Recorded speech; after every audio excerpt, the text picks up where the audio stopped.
शरीर एक जगह बैठा रहता है तो क्या है, गैस बनती है, कॉन्स्टिपेशन बनती है।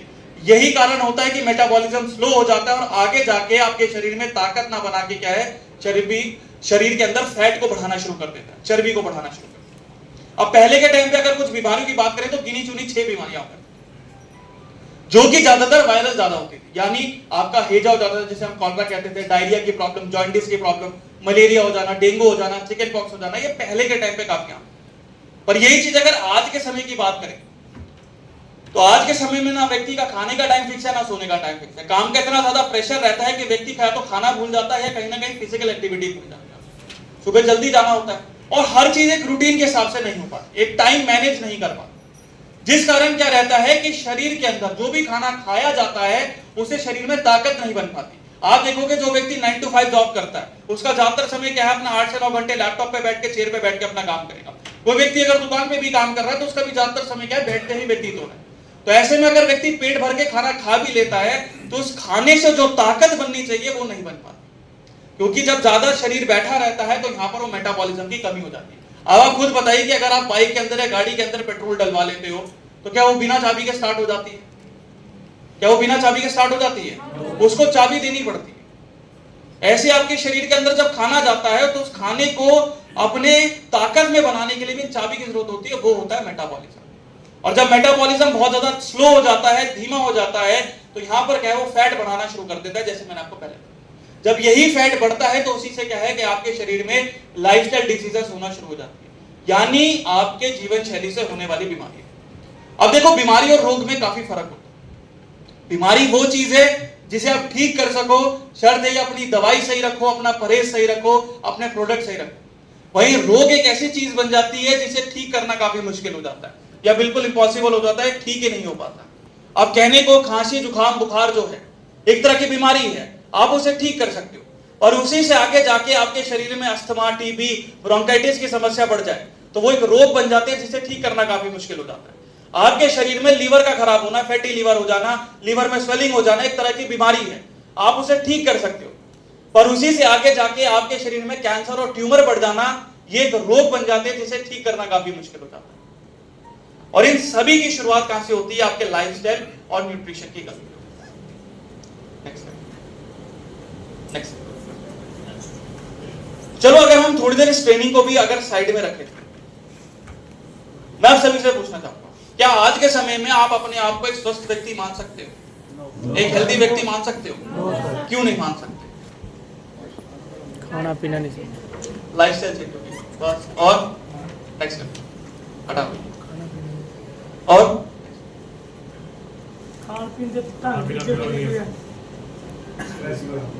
स्ट्रेस बढ़ा, और गलत खान पीन, गलत खान पीन, गलत।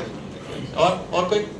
देखो, सबसे बड़ी जो चीज है वो ये है कि बाहर से शरीर हमारा कितना भी अच्छा लग रहा हो, अंदर क्या कमी चल रही है हमें नहीं पता। अब बाहर से तो हमारा शरीर बिल्कुल फिट लगता है, बिल्कुल फाइन लगता है, क्योंकि बीमारी नहीं है, और अंदर जब आपके शरीर में ब्लॉकेज हो रही है, क्या आपको पता चल रहा है? आपके बॉडी के अंदर लीवर खराब हो रहा है, आपको पता चल रहा है? ये पता तब चलता है जब बॉडी के अंदर इतनी ज्यादा प्रॉब्लम बढ़ जाती है कि शरीर उसको झेल नहीं पाता। तो ये कहना हमेशा गलत होता है कि आपके शरीर को आप अपने आप को बिल्कुल फिट मान रहे हैं। और इसके बाद भी रिपोर्ट्स है। अब रिपोर्ट्स की बात करें तो जैसे कुछ लाइफस्टाइल डिजीजेस की बात करें, जैसे डायबिटीज होती है, शुगर की प्रॉब्लम्स होती है। अब 2023 के अंदर आईसीएमआर ने एक रिपोर्ट निकाली थी जिसमें बोला गया था कि लगभग जो टाइप 2 डायबिटीज के पेशेंट है हमारे भारत के अंदर, इंडिया के अंदर, वो लगभग 10 करोड़ के करीब। यह हमने टाइप 1 की बात नहीं कर रहे जहां व्यक्ति इंसुलिन के इंजेक्शन लगाता है, सिर्फ टाइप 2 डायबिटीज के पेशेंट ही 10 करोड़। और उसमें यह भी लिखा गया है कि अगर आने वाले सालों के अंदर अगर यही लाइफस्टाइल हमारा चलता रहा, यही खानपान हमारा चलता रहा, तो लगभग आधी जो आबादी है हमारी वो प्री डायबिटिक हो सकती है, यानी डायबिटीज के कगार पे पहुंच सकती है। यानी अगर आप 140 करोड़ में से मान के चलो तो 70 करोड़ मरीज सिर्फ आपके शुगर पेशेंट। अब यहां पर सब लॉजिकली समझना, अब ये गिनते जाना कितने मरीज होते जा रहे हैं आगे आने वाले टाइम। अब यहां पर 70 करोड़ मरीज आपने शुगर पेशेंट हो गए।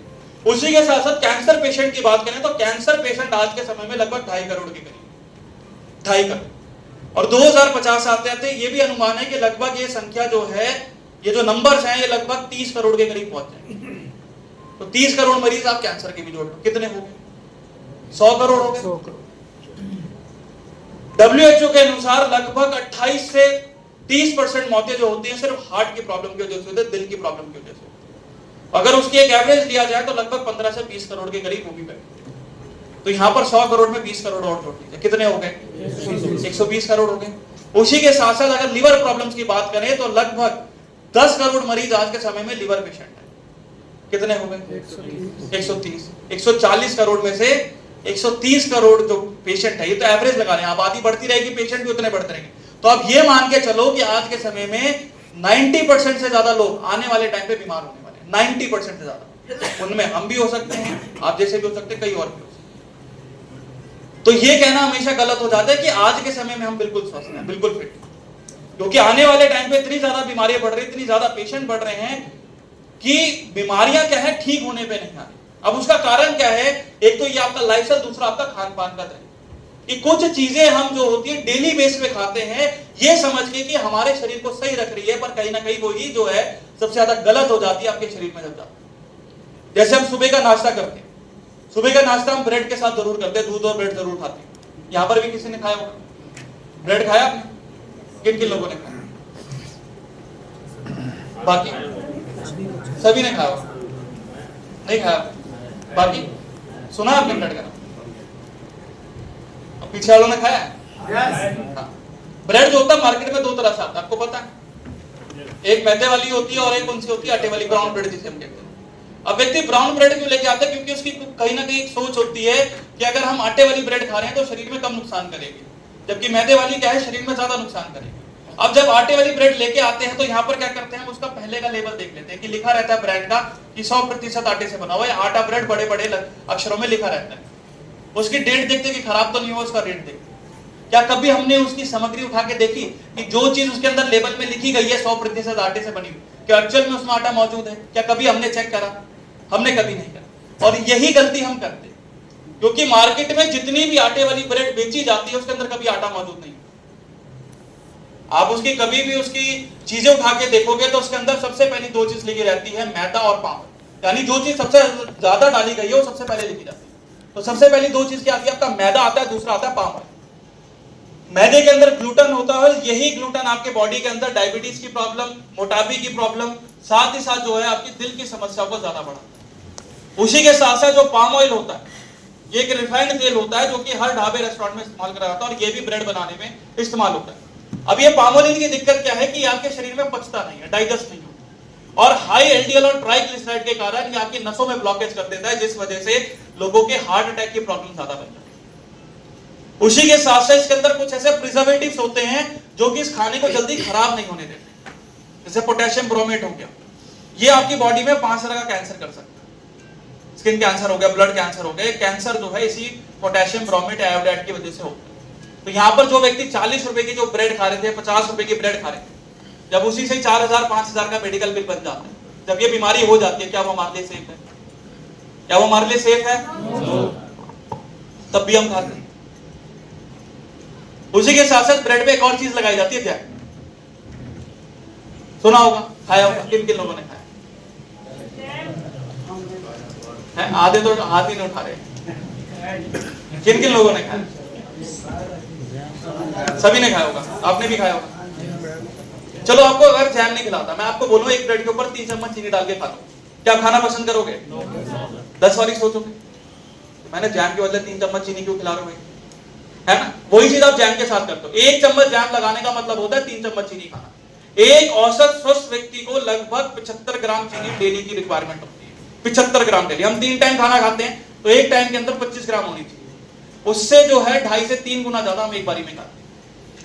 ब्रेड के अगर एक स्लाइस लोगे तो लगभग 14 ग्राम के करीब उसके अंदर चीनी रहती है। ठीक है, अब ये 3 चम्मच आप खा रहे हो, अब ब्रेड पे आपने 2 चम्मच जैम लगा लिया तो लगभग 6 चम्मच चीनी होगी। 6 चम्मच आप एवरेज लगा के चलो 10 ग्राम के करीब। 20 ग्राम आपने 2 स्लाइस और खा ली तो लगभग 40 ग्राम तो आप एक बारी में खा जाते। तो यहां पर होगा क्या कि आप जब 1 चम्मच जैम लगा रहे हो तो 3 चम्मच चीनी खा रहे हो, यानी 3 गुना ज्यादा चीनी खा रहे हो। तो उससे क्या होगा? डायबिटीज की प्रॉब्लम बढ़ेगी। उसी के साथ साथ जो इसके अंदर कलर होता है, आपको पता है जो आप ये जैम खाते हो, इवन जो आप चाइनीज खाते हो, मंचूरियन खाते हो या कोई भी मिठाई खाते हो, उसमें लाल रंग का बहुत इस्तेमाल होता है। आपको पता है बनता कैसे? किसी को पता हो? ये बनता कैसे? लाल रंग, ये बनाया जाता है कीड़ों, जिसे हम कहते हैं कार्माइन कलर। ये जो आप चाइनीज खाते हो, ये जो मिठाई खाते हो, इवन जो आप जितनी भी चीजें जिसमें लाल रंग का इस्तेमाल होता है, उसमें ये कलर मिलाया जाता है जिसको कीड़ों के द्वारा बनाया। तो यहाँ पर आप ये समझ सकते हो कि आप एक्चुअल में जैम खा रहे हो कीड़ों का पीछे। तो ये चीजें आपको सही रखेगी, सही रखेगी। उसी के साथ साथ जो है, ये तो चलो कलर की बात होगी, इसमें भी प्रिजर्वेटिव्स होते हैं जो कि कैंसर बढ़ाने में मदद करते हैं। तो क्या ये चीजें हमें सही रख पाएगी? तो कैसे रखेंगे अपने आप को? कैसे रखोगे अपने आप को? ये बताइए। नेचुरल चीजें खा के छोड़ना पड़ेगा, और नेचुरल चीजें बाकी यूज करके। नेचुरल चीजें, उन पे भी आऊंगा मैं। नेचुरल चीजें कितनी नेचुरल है पता चलेगी। चलो ये तो कुछ चीजें होगी। अब जैसे आज के समय में आप देखोगे फास्ट फूड का चलन भी बहुत ज्यादा है। फास्ट फूड में क्या आता है आपका? बर्गर, पिज्जा, चाउमीन, ये सभी चीजें आती हैं। मेरे ख्याल से सभी ने खाई होगी चाउमीन, तो है ना? किन किन लोगों ने खाई? सर पहले खाते थे, पहले खाते थे, अब नहीं खाते। पता चले कल ही खा के आए हो हैं? नहीं। आज नहीं बता रहे। कौन कौन खाया, किसने खाया? सच्ची बताना। आधे तो वैसे डर के मारे हाथ नहीं उठा रहे कि फिर बताएंगे गलती निकालेंगे हैं।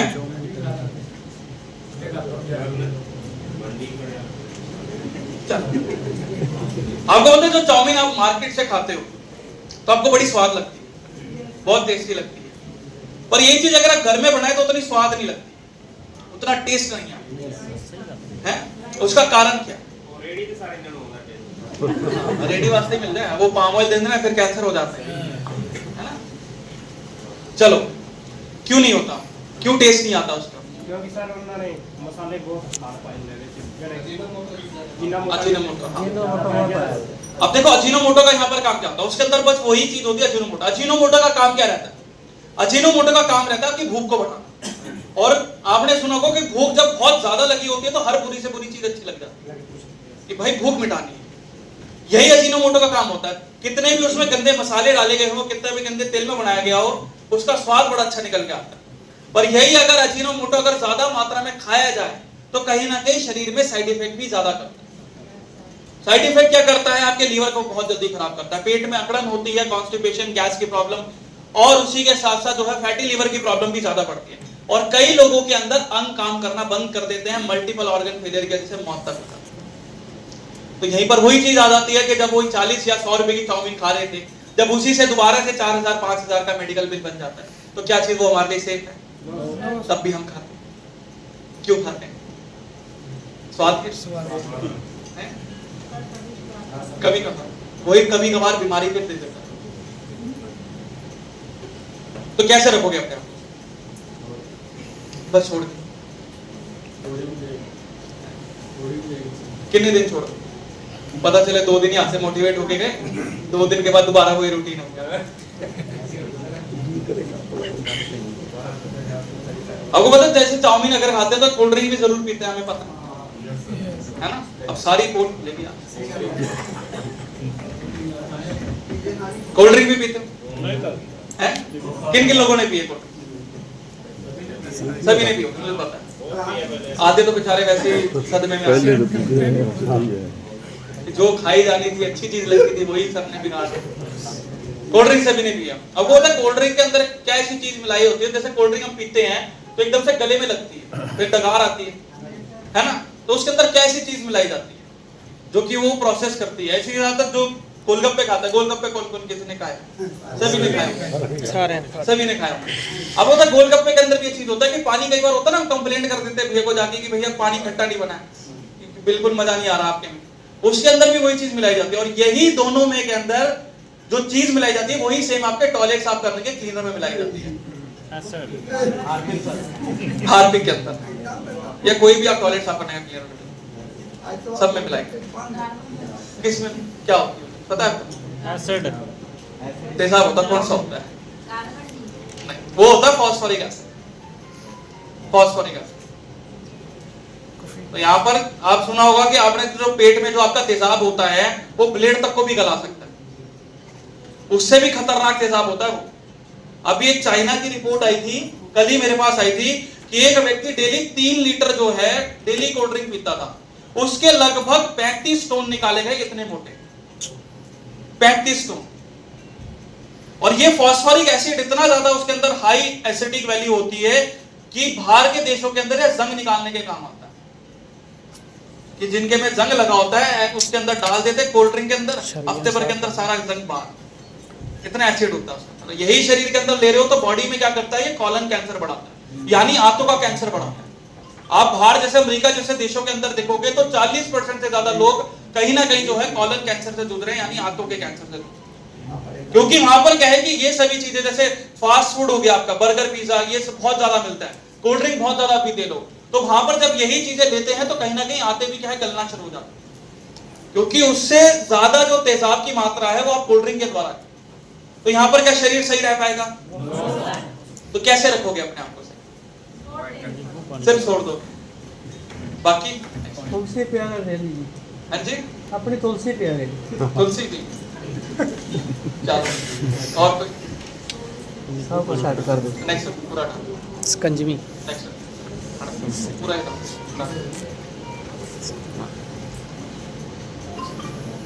तो कैसे रखोगे अपना? हेल्दी खाना खाते, चलो हेल्दी भाई आते हैं। आज के समय में जो फल और सब्जी जो आप खा रहे हो कितनी हेल्दी है, ये बताओ, कितनी हेल्दी है आपके लिए? हाँ जी, 0% सर। 0%। कैसे बताएं? तो क्यों खाते हैं?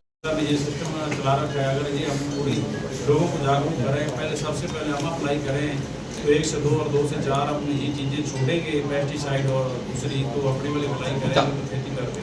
ठीक है, अब देखो आप जैसे हेल्दी कहते हो कि जो फल और सब्जी जो आप खा रहे हो कितनी आपके लिए सेफ है वो जानना जरूरी होता है, क्योंकि हम जब खरीद के लाते तो हमें नहीं पता कि वो कहां से आई है, कैसे उसको रखा गया है, और जब ये मार्केट में बिकती है तो उसके अंदर क्या क्या केमिकल डाले गए हैं। आप देखोगे कोई भी फल और सब्जी जो होती है आपको सीजन से पहले मिलना शुरू हो जाता है। तरबूज हो गया सीजन से पहले मिलना जाता है, पालक हो गया, साग हो गया, आपको सीजन से पहले मिलना शुरू हो जाता है। क्यों? क्योंकि उनको पकाने का तरीका नेचुरल है। अब देखो पकाने के तरीके अंदर क्या रहता है कि अब मान के चलो कि अगर जैसे आम जो बिकता है उसको पकाने के लिए 15 से 20 दिन नेचुरली, उसको 2 दिन के अंदर ही तैयार करके जो है मार्केट में उतार के जाता है।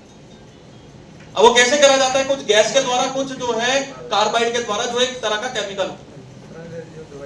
अब एसिटिलीन गैस का प्रयोग करा जाता है। एसिटिलीन गैस के अंदर अगर मैं किसी व्यक्ति को रख दूं तो मिनटों के अंदर गुब्बारे की तरह फूल के फट जाए, वो इतनी गर्म गैस होती है।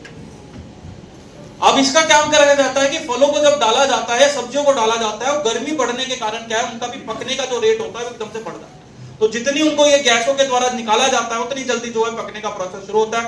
और वहां पर दिक्कत क्या रहती है कि उस पकने के दौरान जो है तो वहां पर जो केमिकल्स होते हैं इस गैस के द्वारा जो निकलते हैं वो क्या है, सब्जियों के अंदर जहर भरना शुरू कर देते हैं। तो कुछ जैसे लेड हो गया, मरकरी हो गया, ये इनकी मात्रा ज्यादा बढ़ जाती है, जिस वजह से जो भी आप फल और सब्जी खा रहे हो कहीं ना कहीं स्लो पॉइजन की तरह खा। और फलों की बात करें तो फलों के अंदर जो नेचुरल एसिड होता है, जो विटामिन की मात्रा होती है, वो सारी खत्म हो जाती है। क्योंकि यहां पर क्या है कि जिस गैसों के द्वारा, कार्बाइड के द्वारा बनाया जा रहा है, वो सारा जो विटामिन की मात्रा है, जो पोषक तत्वों की मात्रा है, सारी खत्म कर देता है। तो फल जो खाया जाता है सिर्फ क्या है कि हम टेस्ट के लिए खाएं, जो एक्चुअल में उससे चीजें मिलनी चाहिए। अब बोलते जाता ना कि एक सेब डेली खाओ, डॉक्टर की जरूरत नहीं पड़ेगी, an apple keeps a doctor away, ये बोला जाता है। पर उस सेब का भी क्या कि जब वो सेब एक दिन के बाद ही सड़ जाएगा, वो जो खुद ही बीमार पड़ा हो है, वो दूसरों को क्या ठीक रखेगा। तो जब यही चीजें आप खा रहे हो तो क्या आपके लिए सही है? और देखो आज के समय में देखा बिजनेस है, आप जो सब्जी खा रहे हो 20 रुपए किलो मिल रही है, और उसमें ऑर्गेनिक का टैग लगा दो 200 रुपए किलो हो जाएगी, तो खाए कौन सी? लोकल वाली खाएं, ऑर्गेनिक वाली? दोनों को पकाने का तरीका एक ही है। और दूसरी चीज क्या है कि जितनी फल और सब्जी आज के समय में जो हमें मिल रही है वो नेचुरल तरीके से नहीं उगाई जाती है। आपको पता है जैसे केला होता है, ठीक है, अब केले जो हम खाते हैं, पीले रंग का केला होता है, उसमें बीज नहीं होते, पर क्या सच्ची में केले के अंदर बीज पाए जाते हैं? ये बताओ, पाए जाते हैं? एक्चुअल केले के अंदर बीज पाए जाते हैं। उसको क्या है, पहले जो है लैब में तैयार करा गया कि हमारे लायक वो बनते हैं। अब हम अपने मुंह में बीज लेते रहेंगे, खाते रहेंगे, बीज खाते रहेंगे, तो वो बड़ा अजीब लगेगा, खाने में मजा नहीं आएगा। तो इसी वजह से जो आज के समय में जो हम केले खा रहे हैं उसके अंदर बीज नहीं होते, पर जो आप मार्केट में जैसे बाहर देशों के अंदर जाएंगे वहां बीज वाले केले भी मिलते हैं जो ओरिजिनल रहते हैं, उनको हम कहते हैं जेनेटिकली मॉडिफाइड। जेनेटिकली जैसे आप गेहूं उगाते हो, चावल उगाते हो, ये भी क्या है कि आज के समय में उनको भी पहले लैब में तैयार करा जाता है, फिर उसके बाद मार्केट में किसानों को बेचा जाता है। अब उसमें क्या रहता है कि ये बहुत जल्दी तैयार हो जाते हैं, ज्यादा जरूरत नहीं पड़ती, फर्टिलाइजर पेस्टिसाइड डाल के आराम से अच्छी क्वालिटी के उग जाते हैं। पर दिक्कत क्या रहती है कि इनके अंदर जो फाइबर की मात्रा होती है ये कम हो जाती है और ग्लूटेन बढ़ जाता है। आज आप देखोगे लोग गेहूं तक नहीं पचा सकते, ज्यादातर लोग चावल नहीं खा सकते, डायबिटीज के शिकार। वो क्यों है? क्योंकि इनके अंदर जो है फाइबर बिल्कुल खत्म है। पहले के टाइम पे जो गेहूं खाया जाता था वो मोटा अनाज होता था, उसमें क्या था, फाइबर ज्यादा था, जो मिठास की मात्रा थी, जो ग्लाइकेमिक इंडेक्स था बिल्कुल कम था, जिसे हम खपली गेहूं कहते थे। पर इसको उगाने का प्रोसेस बहुत मुश्किल था, उसको लगभग जो है 2 महीने लग जाते थे ढंग से उगाने में। तो उतना लोगों की मेहनत जो है उतनी कीमत नहीं मिल पा रही थी। फिर क्या हुआ, जैसे पंजाब में सबसे पहले ग्रीन रेवोल्यूशन आया था, जब उसमें सरकार ने क्या करा था कि गेहूं की फसल के लिए जो है सस्ते और जो है आपके जेनेटिकली मॉडिफाइड क्रॉप्स निकाले थे। और उससे दिक्कत क्या हुई, वक्त के साथ जो है आधे से ज्यादा लोग प्री डायबिटिक हो गए, कैंसर के शिकार हो गए, गैस्ट्रिक प्रॉब्लम्स होगी, स्किन एलर्जी बढ़ गई, खून नहीं बन पाता, हीमोग्लोबिन नहीं बन पाता, विटामिन सी की कमी रहती है तो एलर्जी जैसी कंडीशन बननी शुरू हो जाती है। ठीक है, विटामिन डी की कमी होती है तो आपकी हड्डियों तक कैल्शियम नहीं जा पाता, पोलियो जैसी कंडीशन बन जाती है। और ये सभी चीजें कहां होती है, आपके या तो फल और सब्जी के अंदर होती है, और जो फाइबर जो होता है वो आपके अनाजों में ज्यादा होता है। पर जब यही चीजें हमें ढंग से पर्याप्त मात्रा में नहीं मिलती तो शरीर भी क्या है, अपने आप ऑटोमेटिकली बीमार होना शुरू होता है। उसी के साथ साथ पानी बहुत ज्यादा जरूरी होता है। अब माने तो 2.5 से 3 लीटर हमें डेली पानी पीना चाहिए। कौन कौन है जो यहाँ पर 2.5 से 3 लीटर डेली पानी, बाकी सभी पीते हैं, 1-2 छोड़ के। आप चाय ज्यादा जाती है, कितनी कप हो जाती है? 3-4 कप हो जाती है, 10 कप हो जाती है चाय पे भी। आप बाकी चाय कौन कौन पीता है? 2 कप से ज्यादा चाय किसकी हो जाती है? और वो चेंज करना पड़ेगा आपको। अच्छा बताऊंगा, चलो। अब पानी से देखो, अगर पानी की कमी होती है शरीर में तो 3 चीजें बड़ी नुकसान करती है। पहली चीज क्या रहती है कि आपके शरीर के टेम्परेचर को कंट्रोल करने में पानी की बहुत ज्यादा जरूरत होती है। आपका टेम्परेचर की बात करें तो 35 से 37 डिग्री के बीच में टेम्परेचर होना चाहिए आपके बॉडी में। अब बाहर का टेम्परेचर अगर 40 डिग्री हो जाता है तो यहां पर क्या है कि शरीर का भी टेम्परेचर क्या बढ़ना शुरू हो जाता है, जिस वजह से क्या है, उस बॉडी को ठंडा रखने के लिए आपके शरीर में पसीना ज्यादा निकलता है। अब जितना ज्यादा पसीना निकल रहा है उससे क्या है कि आपके शरीर में जो जरूरी नमक है और जो मिनरल्स है वो सारे खत्म हो जाते हैं, जैसे मैग्नीशियम होता है। अब लोगों को आपने देखा होगा पैरों में बहुत ज्यादा दर्द होता है, चुभन होती है पैरों में, पैर सो जाता है, सुन्न हो जाता है बिल्कुल। वो क्यों होता है? मैग्नीशियम की कमी की वजह से। उसी के साथ साथ जो है जरूरी जो इलेक्ट्रोलाइट्स होते हैं ये बिल्कुल खत्म हो जाते हैं, जैसे पोटेशियम हो गया, जिंक हो गया, आयोडीन हो गया। ये सभी चीजें जो है हमारी बॉडी को रिक्वायरमेंट होती है आपके अंगों को चलाने में। आपकी जितनी ग्रंथि हो जाए थायराइड की, उसमें होती है, आयोडीन की कमी हो जाती है, ये सभी जो है उस टेम्परेचर की वजह से क्या है, खत्म हो जाते हैं। अब यहाँ पर आपने देखा होगा कि जो साउथ के लोग होते हैं वो खट्टी चीजें ज्यादा लेते हैं, वो सांबर ज्यादा खाएंगे, जो इडली खाएंगे वो भी है उसमें खटास होती है। पर ये चीज अगर हम नॉर्थ इंडिया की बात करें तो नॉर्थ इंडिया में दही का ज्यादा इस्तेमाल होता है, लस्सी का ज्यादा इस्तेमाल करते हैं। ठीक है, अब ये चीजें क्यों करते हैं? क्योंकि ठंडी रहती है तो शरीर के तापमान को कंट्रोल रखती है। पर यहां पर अगर उसकी जगह हम चाय पी लें तो दिक्कत क्या है, टेम्परेचर बढ़ता रहेगा। चाय के ऊपर अब वहां पर आप देखोगे जो साउथ इंडिया की बात करें वहां पर खट्टी चीजें क्यों खाई जाती हैं? खट्टी चीजों के अंदर इमली का उपयोग करा जाता है, इमली के अंदर विटामिन सी होता है। अब वहां पर आपने देखा नमी बहुत ज्यादा होती है, पसीना बहुत ज्यादा निकलता है, तो उनकी त्वचा जो होती है बहुत ज्यादा हार्ड होता है, हमारे कलर से बहुत अलग होता है। क्यों? क्योंकि वहां पर पसीना इतना ज्यादा निकल रहा है और धूप बहुत ज्यादा पड़ती है। तो उसके कारण क्या है कि उनके शरीर के अंदर जो त्वचा है, जो मेलेनिन होता है, वो जो है खराब होना शुरू हो जाता है। वक्त के साथ उनकी स्किन एलर्जी ज्यादा बढ़ता है। तो उस चीज को कंट्रोल करने के लिए वो खट्टी चीजें ज्यादा खाते हैं। अब हमारे में यहाँ पर क्या है कि जैसे तापमान यहाँ तो 40 डिग्री से ऊपर चला जाता है तो वहां पर क्या है, हमारे बॉडी में एसिडिटी प्रॉब्लम ज्यादा बढ़ता है। गैस्ट्रिक प्रॉब्लम ज्यादा बनती है, गैस बननी शुरू हो जाती है, हाई एसिडिटी हो जाती है, कॉन्स्टिपेशन हो जाता है, कब्ज हो जाती है। तो इन चीजों को कंट्रोल करने के लिए दही ली जाती है, लस्सी ली जाती है, ताकि उन चीजों को कंट्रोल करा जा सके, हाई एसिडिटी को कंट्रोल करा जा सके। दूसरी सबसे बड़ी चीज आती है कि पानी से आपका खून पतला रहता है। अब खून गाढ़ा हो जाता है तो वो क्लॉट बन जाता है, गाढ़ बन जाता है। अब दिल का दो काम होता है, गंदा खून लेना और साफ खून को शरीर में पंप करना। अब जैसे ही गंदे खून के अंदर ये गांठ बनती है, खून गाढ़ा होने की वजह से ये क्या कर देता है, ब्लॉक कर देता है, जिस वजह से हार्ट अटैक जैसी प्रॉब्लम ज्यादा बनती है। उसी के साथ साथ तीसरी सबसे बड़ी चीज आती है कि आपकी बॉडी के अंदर जो गंदगी होती है वो भी पानी के द्वारा ज्यादा निकलती है, खासकर जो यूरिया होता है। अगर यूरिया नहीं निकलेगा तो यहाँ पर क्या है, यूरिक एसिड ज्यादा बढ़ना शुरू होगा, जो कि कहीं ना कहीं आपकी किडनी में प्रॉब्लम करेगा, पित्त की थैली में क्या है, स्टोन बनाना शुरू कर देगा, पथरी की प्रॉब्लम करता है। तो इसी वजह से जो है पानी पीना बहुत ज्यादा जरूरी है। पर कई लोग क्या करते हैं, पानी की जगह चाय ज्यादा। अब चाय के अंदर ना तीन सबसे बड़ी चीज होती है जो सबसे खतरनाक है। सबसे पहला होता है आपका निकोटीन, दूसरा होता है फ्लेवोनॉइड, तीसरा होता है आपका टैनिन। अगर निकोटीन की बात करें तो आप अगर एक कप चाय पीते हो तो लगभग एक सिगरेट जरूर पी जाते हो, जो इसके अंदर निकोटीन, एक सिगरेट जरूर पी जाते हो। एक सिगरेट का मतलब होता है लगभग 15 मिनट की जिंदगी खत्म करना। यानी आप 2 कप पी रहे हो दिन के तो आधे घंटे की जिंदगी खत्म करना, ठीक है। 4 कप पी रहे हो तो 1 घंटे की जिंदगी खत्म करना। क्योंकि जो निकोटीन होता है ये आपकी बॉडी के अंदर क्या करता है कि फेफड़ों के अंदर जाके ये ब्लॉकेज क्रिएट करना शुरू कर देता है, जिस वजह से आपने देखा होगा कि जैसे हम चाय पीते थे एकदम से एसिडिटी बहुत ज्यादा बनती है। एसिडिटी क्या है, फिर छाती में बहुत ज्यादा जलन करनी शुरू कर देती है। क्यों करती है? क्योंकि निकोटीन क्या है, आपके फेफड़ों को बहुत ज्यादा सिकुड़ रहा है, जिस वजह से आगे जाके जो है आपके जो तेजाब होता है वो फेफड़े से आगे जाके blockage, asthma, TB, bronchitis, lung cancer जैसी प्रॉब्लम ज्यादा होती है, ठीक है। अब दूसरा सबसे बड़ा कारण क्या होता है, उसके अंदर फ्लेवोनॉइड। आपको पता है ये जो डायबिटीज होगी, जो मोटापे की समस्या होगी, आपके घुटनों में दिक्कत हो गई, इवन जो कैंसर की प्रॉब्लम्स होगी, लीवर की प्रॉब्लम्स होगी, सारा जो कारण होता है चाय की वजह से ज्यादा बढ़ता है। क्योंकि जो फ्लेवोनॉइड होता है जो होता है चाय के अंदर होता है। अब दूध वाली हम चाय पीते हैं, अब उसमें दिक्कत क्या है, दूध के अंदर एक प्रोटीन होता है जिसे हम केसिन कहते हैं, और जैसे ही हमारे तेजाब में जाता है तो फ्लेवोनॉइड क्या करता है, दूध को फाड़ देता है, जिस वजह से एकदम से बॉडी में सडन एसिड का अटैक। जिस एसिड के कारण क्या है कि आपकी बॉडी को बचने के लिए क्या है, वो एकदम से क्या है, उसको सूजन क्रिएट करना शुरू कर देता है, बॉडी में सूजन आनी शुरू हो जाती है, ताकि अंगों को बचाया जा सके। क्योंकि एसिड अगर ज्यादा लोगे तो ये आपके शरीर को ही गलाना शुरू कर देगा, जिस वजह से अंगों को बचाने के लिए उसमें सूजन क्रिएट होती है, और यही सूजन की वजह से क्या है, आपकी हार्ट की प्रॉब्लम ज्यादा बनती है, घुटनों में ज्यादा दर्द होता है, अर्थराइटिस की प्रॉब्लम बनती है, लीवर के अंदर भी फैट आना शुरू हो जाता है, और उसी के साथ साथ कई लोगों के अंदर जो है इन्हीं चाय की वजह से जो है हार्ट अटैक जैसी प्रॉब्लम भी क्रिएट हो जाती है। और तीसरा सबसे बड़ी चीज होती है टैनिन।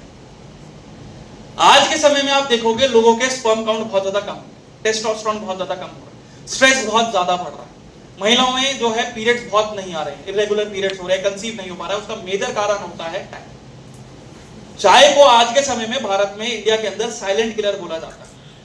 सबसे ज्यादा जो ये दिक्कतें क्रिएट होती हैं ये चाय की वजह से ज्यादा होती है, क्योंकि जो टैनिन होता है ये आपके आयरन को खत्म करता है। आयरन जो होता है आपकी बॉडी के अंदर खून को बनाने में मदद करता है, और यही खून जो होता है आपकी बॉडी के अंदर, महिलाओं के अंदर खासकर पीरियड्स को रेगुलेट करता है, उनके टेम्परेचर को रेगुलेट करता है। जब पीरियड्स जब आने शुरू होते हैं तो कई बार महिलाओं के हैवी पीरियड्स होना शुरू हो जाते हैं। वो क्यों होते हैं? क्योंकि टैनिन जब आयरन को खत्म कर देता है, जो आपकी ब्लड लाइनिंग होती है वो इतनी ज्यादा पतली हो जाती है कि आगे जो ब्लड फ्लो बन रहा है उसको सारा जो है बाहर फ्लश आउट करना शुरू करता है, जिस वजह से आगे महिलाओं में कंसीव नहीं हो पाता, इरेगुलर पीरियड्स आ जाते हैं, पीरियड्स बिल्कुल बंद हो जाते हैं। मेल्स की अगर बात करें तो यहाँ पर जो स्पर्म होता है, जो वीर्य होता है, उसको बनाने के लिए भी ब्लड की जरूरत पड़ती है। तो जो टैनिन है आप जितनी ज्यादा पीते जा रहे हो, जो टैनिन के द्वारा आयरन खत्म होता जा रहा है, जिस वजह से आगे आपका खून नहीं बनता, जिस वजह से लोगों में स्ट्रेस बहुत ज्यादा बढ़ रहा है, स्पर्म काउंट बिल्कुल जीरो हो जाते हैं, थकावट होती है, चिड़चिड़ापन होता है। ये सभी चीजें जो होती है चाय की वजह से ज्यादा होती है। इसी वजह से चाय और कॉफी हमेशा एक लिमिट क्वांटिटी में पीनी चाहिए। तो ठीक है, 1 कप से ज्यादा चाय नहीं होनी चाहिए।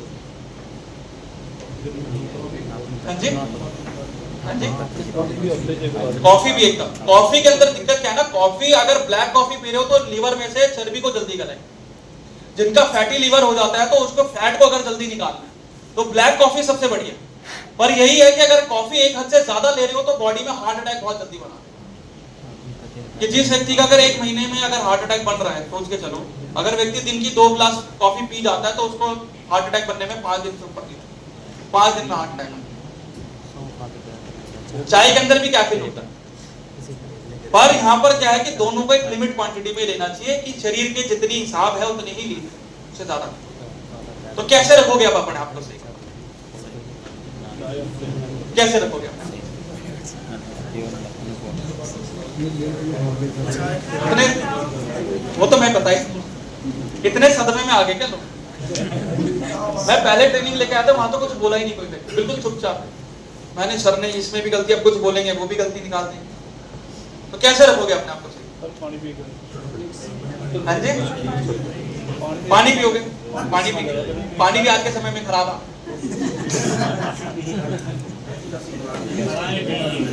लस्सी जिससे बन रही है वो दूध भी नकली आ रहा है, बताऊंगा उसके बारे में। और और है ही नहीं कुछ खाना, फिर खाइए जहर खा के मार दे सारे पैसे खाना पीना बंद हो गया। ताकि शेक वो भी दूध में मिलाया जाता है। पानी भी आजकल खराब है। हाँ जी, जहर बनाओ। और कोई कैसे रखो? ऊपर बैठे हैं भाई साहब।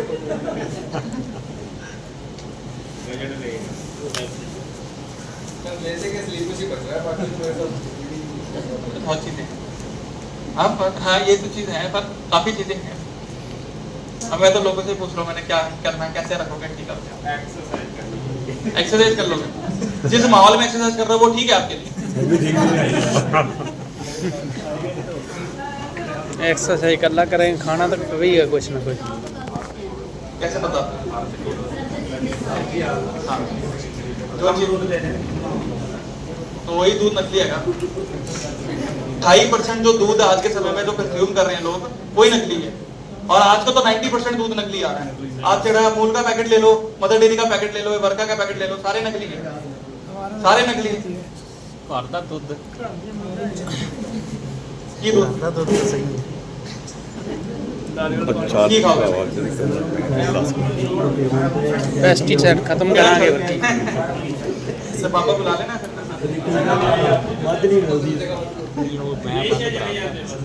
पता लग गया सी। वहाँ और ज्यादा खराब माहौल।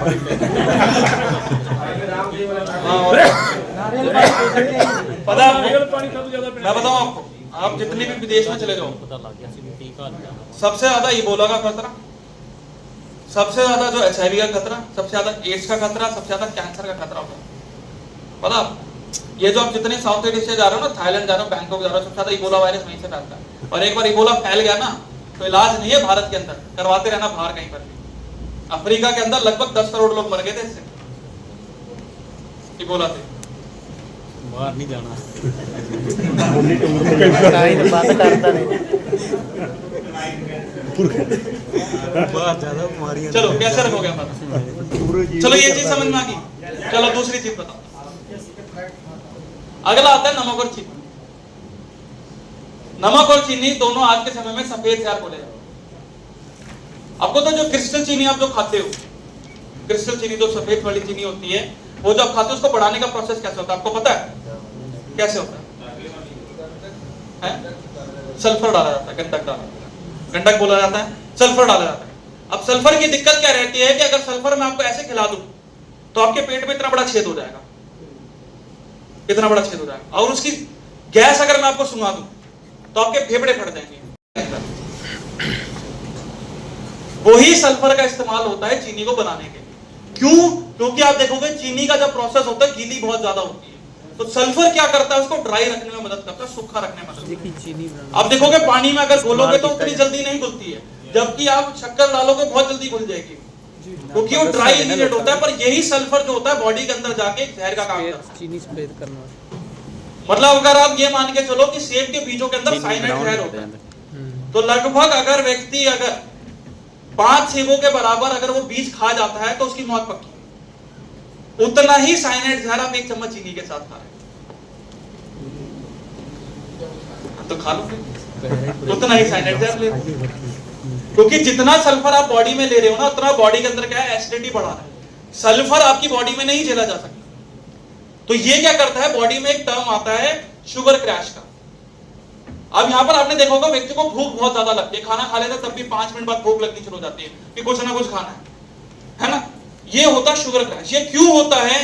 क्योंकि जैसी बॉडी में कुछ खाया जाता है, तो ये जो जैसे मीठा आपने कुछ खा लिया, कि खाना खाने के बाद मीठा खा लिया, तो इस मीठे के दौरान जो चीनी होती है एकदम से बहुत ज्यादा बढ़ जाती है। तो यहाँ पर जो सल्फर होता है, ये आपकी जो पेनक्रियास होती है, जहां से इंसुलिन निकलता है, उसको इतना ज्यादा तेजी से कर देता है कि कुछ सेकंड के अंदर आपकी जो शुगर होती है सारी खत्म हो जाती है, जीरो हो जाती है। इसको कहते हैं शुगर क्रैश। अब वहां पर दिक्कत क्या हुई कि जैसी ये जीरो हुई, आपको फिर भूख लगी, क्योंकि ताकत बनाने के लिए ग्लूकोज की जरूरत पड़ती है। तो जैसी जीरो हुई फिर आपको भूख लगी, और जब यही चीज आप बार बार रूटीन बेसिस में खा रहे हो, तो कहीं ना कहीं आप इंसुलिन को बिल्कुल खराब कर देते हो, जिस वजह से आगे टाइप 1 डायबिटीज और कैंसर की प्रॉब्लम पैदा होती है। हाँ जी, उधर भी सल्फर ही सल्फर भी तो नाम हो। अब सल्फर कितना होता है मैं बताता हूँ। 1 किलो पैकेट के अंदर लगभग 5% के करीब सल्फर हो, वो सल्फर रख देते हैं 1%, नाम देते हैं सल्फर। आपको क्या पता चल रहा है सल्फर का? आप फैक्ट्री में जा रहे हो, आप फैक्ट्री में जा रहे हो, आपको नहीं पता चलता। सल्फर तो होगा, बिना सल्फर के बनाना बहुत मुश्किल होता है। क्रिस्टल वाली चीनी बिना सल्फर के नहीं बन सकती। अगर आप बोल रहे हैं 100% सल्फर, उसके ऊपर एक उसमें चीज आती है, मैं आपको बताऊंगा, मिलावट के ऊपर मैं बात करूंगा, उस चीज पे आऊंगा कि आप लोगों को ही पागल बनाया जाता है मसाले के ऊपर भी, और जो आप ये चीजें खा रहे हो। कोई भी चीनी जो होती है, चाहे डबल क्रिस्टल हो चाहे वो होती है, उसमें सल्फर डाला जाता है। पर लोगों की क्या अहमियत रहती है कि जैसे ही कुछ उठा के जा रहे हैं, पैकेट में लिख दिया 100% डाल रहा हूं, तुरंत उठा ला। ये थोड़ी पता चल रहा फैक्ट्री में, हम पूछ भी नहीं रहे उनसे। धागा मिश्री देखो, अगर प्योर है तो बहुत महंगी आती है, ठीक है, 80 रुपए किलो जाती है। वैसे नॉर्मल चीनी 40-45 रुपए मिल जाती है, पर वही धागे वाली मिश्री लेने जाओगे 80 रुपए किलो तक जाएगा, डबल प्राइस है। और वो प्योर होनी चाहिए। वो क्या रहती है ना, पूरे टुकड़े में रहती है, हाँ, और वो आसानी से मिलती भी नहीं। आज के समय में मिलावट इतनी कि आपको मिलेगी भी। तो ये चीनी के सबसे बड़े नुकसान है। उसी के साथ साथ नमक ज्यादा खा रहे हो, तो नमक के अंदर सोडियम होता है। ये सोडियम आपका ब्लड प्रेशर हाई करता है, जिस वजह से लोगों को हार्ट अटैक की प्रॉब्लम ज्यादा होती है। तो कैसे रखोगे अपने आप को, सही बताओ, कैसे रखोगे अपने आप को? चीनी छोड़ दें। चीनी नमक छोड़ दोगे? यस। डले वाला नमक पाकिस्तान उसके बाद ब्राउन शुगर जो होती है ना, सुना होगा आपने, ब्राउन शुगर को कभी पानी में घोल के देखो, कलर निकल जाएगा, बचेगी क्रिस्टल वाली चीज। कभी गर्म पानी में घोल के देखो, हैं? हाँ, कभी भी ब्राउन शुगर को ना गर्म पानी लेना और उसमें 1 चम्मच डाल लेना, कलर ऊपर आ जाएगा, नीचे क्रिस्टल वाली चीनी रह जाएगी, नकली।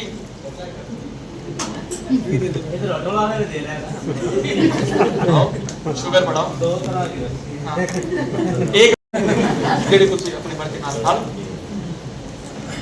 अब दूसरी चीज आती है मीट, नॉन वेज। कौन कौन खाता है नॉन वेज? डर के तो कोई हाथ ही नहीं उठा रहा है। मैं नहीं, सारे खाते हैं, सारे खाते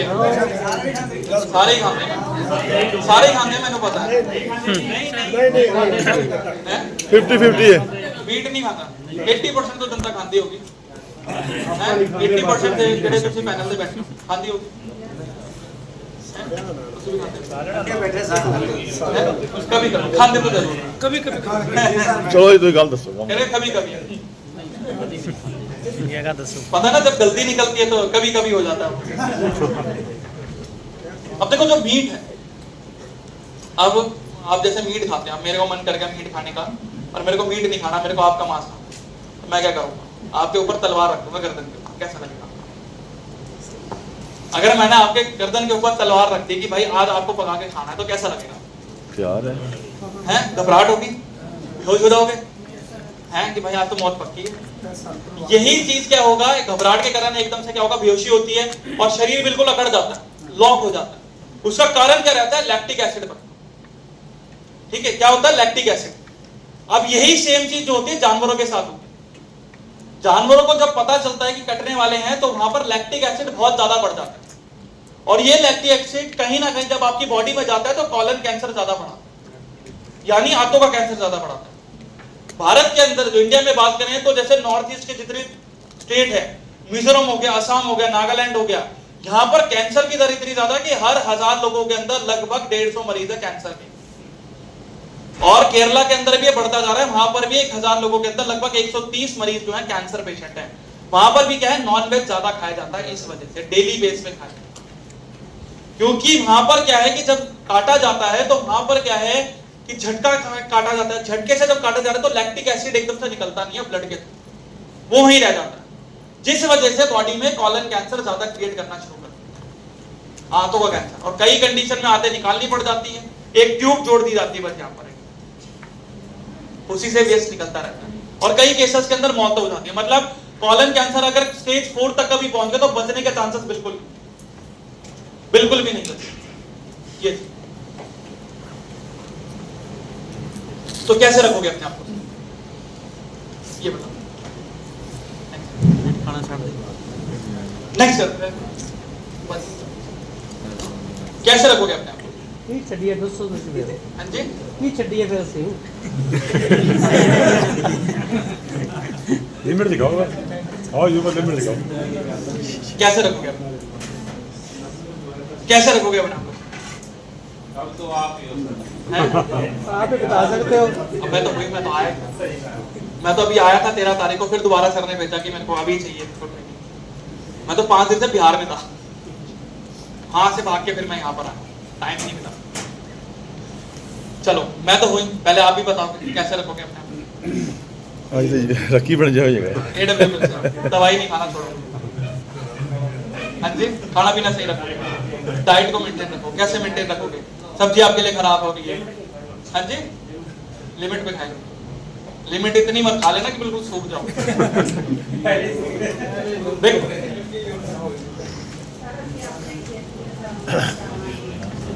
ऑर्गेनिक खेती करो तो वो खाओ। अच्छा,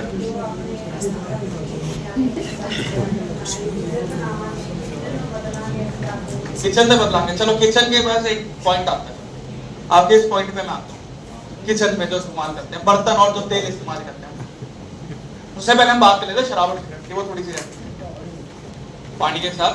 शराब सिगरेट दो ऐसी चीजें हैं जो कि कहीं ना कहीं 90% भी छोड़ो 80% लोग आज इस्तेमाल करते हैं। आज 13 साल का बच्चा सिगरेट या शराब के सेवन करना शुरू कर, 13 साल का बच्चा, 13 ईयर्स ऑफ। शराब एक ऐसी, अब देखो सिगरेट की अगर मैंने बात करी तो सिगरेट के अंदर निकोटीन होता है। अब सिगरेट के अंदर जो निकोटीन होता है ये बॉडी के अंदर क्या करता है, एकदम से आपके ब्लॉकेज करना शुरू कर देता है। मैंने आपको बताया। अब सिगरेट की आदत क्यों लगती है? अब देखो सिगरेट के अंदर जो निकोटीन होता है ये केमिकल निकालता है जिसे हम डोपामिन कहते हैं। अब व्यक्ति बहुत ज्यादा स्ट्रेस में होता है, बहुत ज्यादा टेंशन होती है, बहुत ज्यादा स्ट्रेस होता है, बहुत ज्यादा सर में दर्द होता है, तो यहाँ पर क्या है, ये निकोटीन क्या करता है, डोपामिन निकालना शुरू कर देता है, जिस वजह से आपकी बॉडी में जो तनाव देने वाला हार्मोन होता है, जो कि आपकी बॉडी में बहुत ज्यादा टेंशन बढ़ा रहा था, जिस वजह से आपके सर में दर्द, चिड़चिड़ापन, गुस्सापन आ रहा था, तो उसको कम करना शुरू कर देता है। ठीक है, जिसे हम हार्मोन्स को क्या कहते हैं, कोर्टिसोल को। सिगरेट से निकल रहा डोपामिन जो कि कोर्टिसोल को कम करता है, जिस वजह से आपका जो माइंड होता है बिल्कुल रिलैक्स हो जाता है, शांत हो जाता है। व्यक्ति को बहुत अच्छा लगता है कि माइंड बिल्कुल रिलैक्स हो गया। पर सिगरेट क्या है, बहुत छोटी सी चीज है, तो उसका असर भी क्या होगा, बहुत लिमिटेड टाइम के लिए होगा। तो जैसी आपकी बॉडी में निकोटीन खत्म हो जाता है तो वहां पर होता क्या है, कोर्टिसोल दोबारा बढ़ना शुरू हो जाता है, व्यक्ति के अंदर दोबारा टेंशन होनी शुरू हो जाती है, दोबारा से सर में दर्द, दोबारा से गुस्सापन आना शुरू हो जाता है। अब यहाँ पर व्यक्ति क्या है, उसी चीज के ऊपर दोबारा भागेगा जिस चीज से उसको बहुत जल्दी असर हो। तो किसकी तरफ भागा होगा, सिगरेट की तरफ। उसने फिर पिया, उसका फिर डोपामिन निकला, उसका दिमाग फिर रिलैक्स हुआ, फिर ऐसे करते करते धीरे धीरे क्या है, उसकी आदत लगनी शुरू हो गई। अब यहाँ पर क्या होता है कि तंबाकू जो होता है उसके अंदर, उसमें 5 तरह के कैंसर होते हैं। तंबाकू के अंदर 5 तरह के कैंसर पाए जाते हैं, जो कि आपका मुंह का कैंसर, गले का कैंसर, लंग्स का कैंसर, ब्लड का कैंसर और स्किन का कैंसर ज्यादा बना। जब सिगरेट पी जाती है तो यहाँ पर ये जो धुआं होता है ये क्या करता है, आपके गले के अंदर जब जाता है तो आपकी जो ब्रोंकाइटिस होती है, यानी जहां से आपके फेफड़े जुड़े रहते हैं, वहां पर वो तार जमाना शुरू करते हैं। तार एक काले रंग का लिक्विड होता है, गाढ़ा रंग का, वो जमता रहता है तो यहाँ पर क्या रहता है, वो ब्लॉकेज होनी शुरू हो जाती है, जिस वजह से व्यक्ति को सांस लेने में दिक्कत होती है, खांसी बहुत ज्यादा होती है, और यही आगे जाके जो है बॉडी के अंदर अस्थमा, टीबी, ब्रोंकाइटिस बना देता है। जब ये तार बहुत ज्यादा बढ़ जाता है तो यहाँ पर क्या करते हैं, जो उसके कीटाणु होते हैं वो शरीर को ही खाना शुरू कर देते हैं, फेफड़ों को खाना शुरू कर देते हैं, जिस वजह से लंग कैंसर ज्यादा बढ़ता है। और शराब एक ऐसी चीज है जो कि आपके खून में घुल जाती है। शराब एक ऐसी चीज है जो खून में घुल जाती है। यूरिन का, पानी का क्या रहता है, वो तो यूरिन के थ्रू शरीर से बाहर चला जाता है, पर यहाँ पर ये जो शराब होती है, जो अल्कोहल होती है, ब्लड में घुल जाती है, और ब्लड क्या है, पूरे शरीर में सप्लाई हो रहा है, और सबसे ज्यादा सप्लाई कहाँ हो रहा है, आपके दिमाग में। तो जैसी कोई व्यक्ति शराब पीता है तो उस ब्लड के जरिए शराब की मात्रा जो है उसके दिमाग में चली जाती है, जिस वजह से व्यक्ति को हेलुसिनेशन पैदा होता है, यानी भ्रम पैदा होता है, जिस कारण जो है व्यक्ति की सोचने और समझने की क्षमता बिल्कुल जीरो हो जाती है। आपने देखा होगा शराब पी के व्यक्ति कहाँ के होश में पड़े रहते हैं, जब तक कि वो शरीर से यूरिन के थ्रू बाहर ना निकल जाता। और शराब अगर कोई व्यक्ति ज्यादा पीता है तो फैटी लीवर की प्रॉब्लम ज्यादा बनती है, और एक बार ग्रेड 4 फैटी लीवर पे आ गया तो पेट में पानी भरना शुरू हो जाता है, और वो जब एक बार भरना शुरू हो गया तो उसका कोई इलाज नहीं।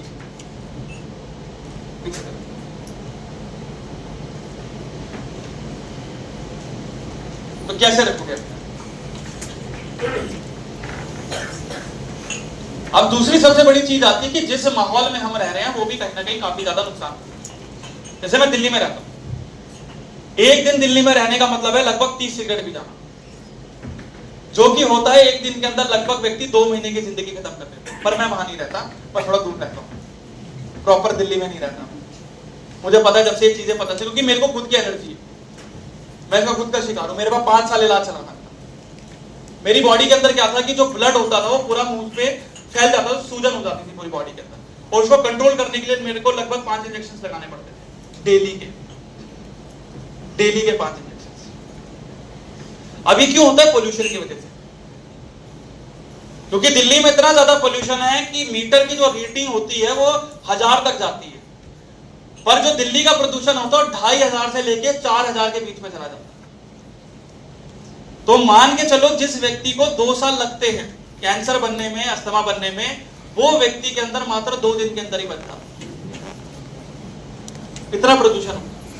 आप दिल्ली को छोड़ के आप किसी भी शहर लेकर चले जाओ जहां पर आबादी बहुत ज्यादा है, जैसे अमृतसर हो गया, जैसे आपका जयपुर हो गया, या अदर कोई भी स्टेट हो गए जहां पर आबादी बहुत ज्यादा है, तो वहां पर भी एक औसत स्वस्थ व्यक्ति जो है लगभग 8 से 9 सिगरेट पीता है हवा के साथ, जो कि होता है कि व्यक्ति एक दिन के अंदर कहीं ना कहीं 15 दिन की जिंदगी खत्म कर देता है, एक दिन के अंदर। और ये क्यों होता है? गैसेस के कारण। जो डीजल गाड़ियां चलती हैं, जो ट्रक्स वगैरह चढ़ते हैं, और जो फैक्ट्रीज होती हैं, इनके अंदर से गैस निकलती है जिसे हम कहते हैं कार्बन मोनोऑक्साइड। इस गैस की ना तो खुशबू होती है ना बदबू होती है, तो ये क्या करती है? ब्लॉकेज करना शुरू कर देती है आपके फेफड़ों में, जिस वजह से व्यक्ति को सांस लेने में दिक्कत होती है, और यही लक्षण बन जाते हैं अस्थमा, टीबी के आगे। तो प्रदूषण एक बहुत बड़ा कारण। दूसरा सबसे बड़ा कारण होता है मिलावट। मिलावट हर चीज के अंदर, कोई ऐसी चीज नहीं है जिसके अंदर मिलावट ना करें, ठीक है। अब जैसे आपने जीवेदा स्पाइसेस अभी लॉन्च हुए थे, आपको पता है इसका मोटिव क्या था? जीवेदा का निकालने का पेस्टिसाइड थी, किसी को पता है क्या था? देखो, आप घर में कौन से ब्रांड के मसाले इस्तेमाल करते हैं? एसली फेस को छोड़ के पहले कौन से करते हैं? एमडीएच करते होगे, गोल्डी करते होगे, हैं, एवरेस्ट करते हो, कौन से करते हो? जेड़ा मिल गया वही चलता है, जेड़ा मिल गया वही। एमडीएच के साथ है कैच की जाली जेड़ा मर्जी, बाकी जो लोकल मसाले। हाँ, अब जो जितने ब्रांडेड मसाले हैं, चाहे एमडीएच हो गया, चाहे एवरेस्ट हो गया, चाहे गोल्डी मसाले हो गए, चाहे अन्य कोई भी कैच का मसाला हो गया, आपको पता है कितने प्योर है? किसी को पता है कितने प्योर हैं? बस एक ब्रांड का विश्वास है हमारे पास, हैं? हाँ, बस एक ब्रांड का विश्वास। और आप ये मान के चलो कि अभी हाल ही में सिंगापुर के अंदर इन मसालों की टेस्टिंग करी गई थी। जो भारत से जितने मसाले कंपनी थी जिनसे एक्सपोर्ट करे जा रहे थे बाहर, उनकी टेस्टिंग करी गई, तो उसमें पाया गया कि इन सभी मसालों के अंदर ग्रेड 1 कार्सिनोजेनिक पेस्टिसाइड था, एथिलीन ऑक्साइड, कीटनाशक था ग्रेड 1 का, जो कि आपकी बॉडी में कैंसर ज्यादा बढ़ा रहा था। और यही मसाले बाहर भी बेचे जा रहे थे, हमारे भारत में भी बिक रहे। और ये पेस्टिसाइड जो होता है कैंसर बहुत जल्दी बनाता है, खासकर ब्लड कैंसर और स्किन कैंसर। ग्रेड 1 होता है, ग्रेड 4 भी नहीं है, ग्रेड 1 का है। तो एक विश्वास है, जो मसाले खा रहे थे कि आपको पता चल रहा है कि आपको लेबल करके दे रहे हैं, वो नहीं दे रहे। इसी वजह से मोटिव था कि पेस्टिसाइड फ्री जो मसाले हैं वो लाए जाए। और भारत के अंदर जो है सबसे पहली जो ब्रांड थी जिसको पेस्टिसाइड फ्री का लेबल मिला था वो स्लीपर्स वेलनेस थी, दिव्यता के।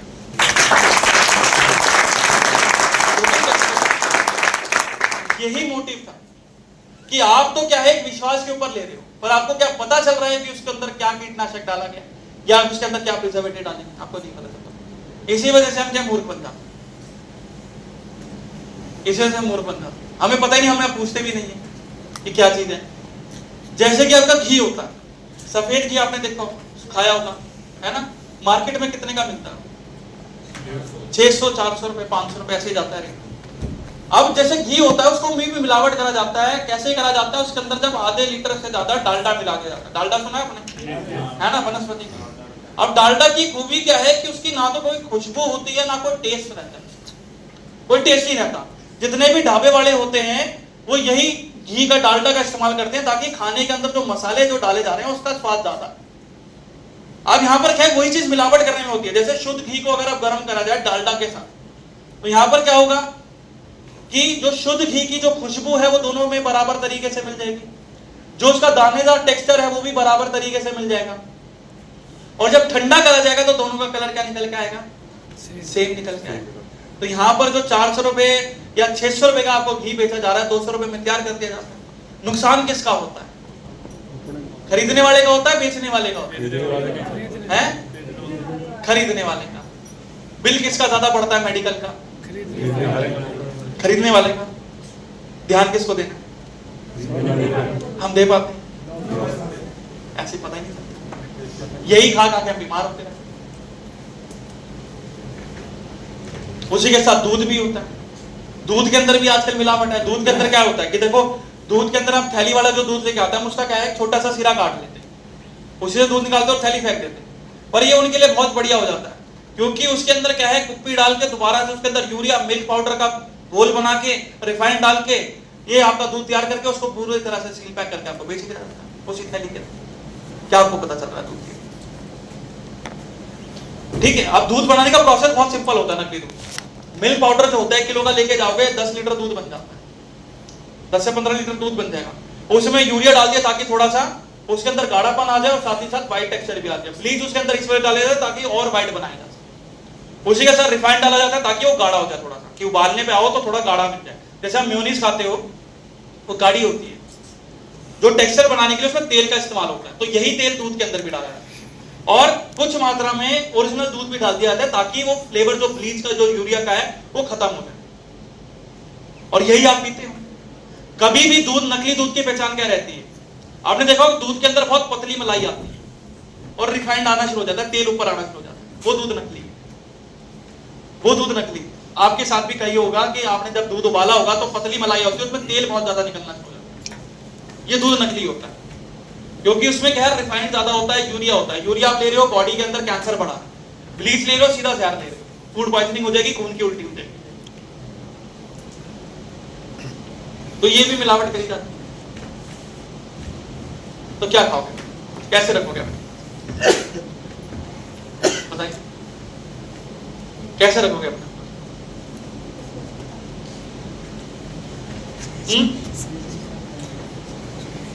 कैसे रखोगे?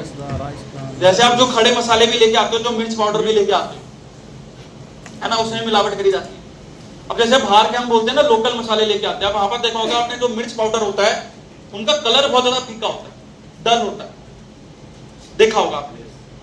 पर यही चीज अगर वैसे अगर लाल मिर्च को कूटा जाए तो उसका कलर बहुत ज्यादा ब्राइट निकल के आता है, अच्छा रंग निकल के आता है। वो क्यों होता है? क्योंकि उसके अंदर ईंट का पाउडर मिलाया जाता है।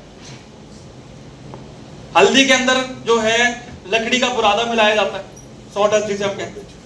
धनिया पाउडर के अंदर कंकड़ मिला दी जाती है। दालचीनी जो आप लेके जाते हो उसमें जो अशोका का पेड़ आते हैं उसकी छाल को सुखा के वही बना दिया जाता है। आपको पता ही चलता दालचीनी ले रहे हो। अशोका की जो छाल होती है जहरीली होती है, वही दालचीनी के रूप में आप खा रहे हैं। तो कैसे रखोगे अपने आप को, सही बताओ।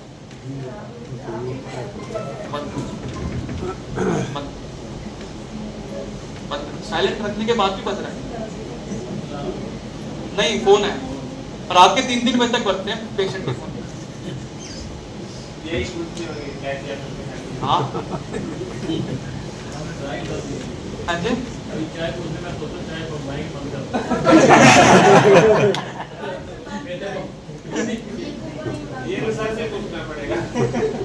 नींबू पानी बनवाओ आज तो सही गल है ना मंगवा लो, सर पिएगे पी लेंगे, नहीं ना पिएगे पानी फिर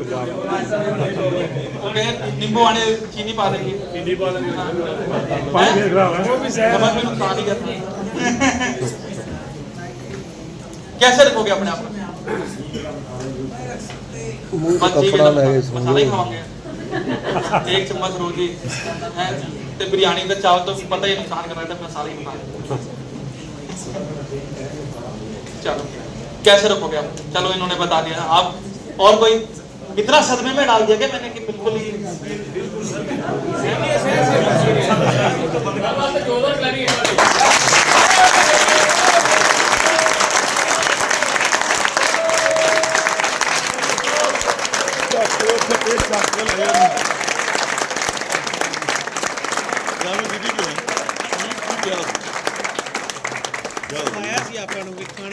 सारा कुछ छाड़ दो सब कुछ आदत हो ही होगा। सारा कुछ ही बना खाना बंद कर ना काम करना पवे ना खाना की खाओगे तुम?